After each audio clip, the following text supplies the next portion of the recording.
Good morning. মোৰ প্ৰথমটি blog আমাৰ নামঘৰৰ পৰাই আৰম্ভ কৰিছোঁ। এইটো আমাৰ নামঘৰ।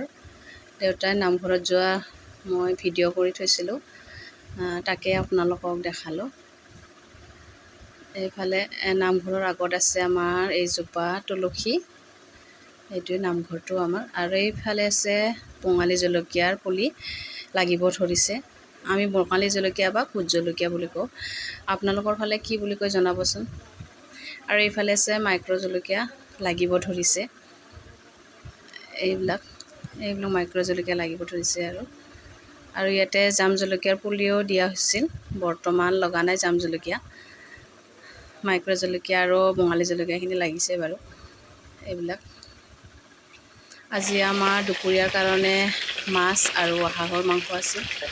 হাঁহৰ মাংস আৰু আলু বনাইছোঁ আৰু মাছখিনি এনেকৈ ফ্ৰাই কৰিলোঁ। হাঁহ মাংসৰ কাৰণে এনেকৈ তেজপাতখিনি দি আকৌ মাংসখিনি দিলোঁ, এনেকৈ ভাজি লৈছোঁ।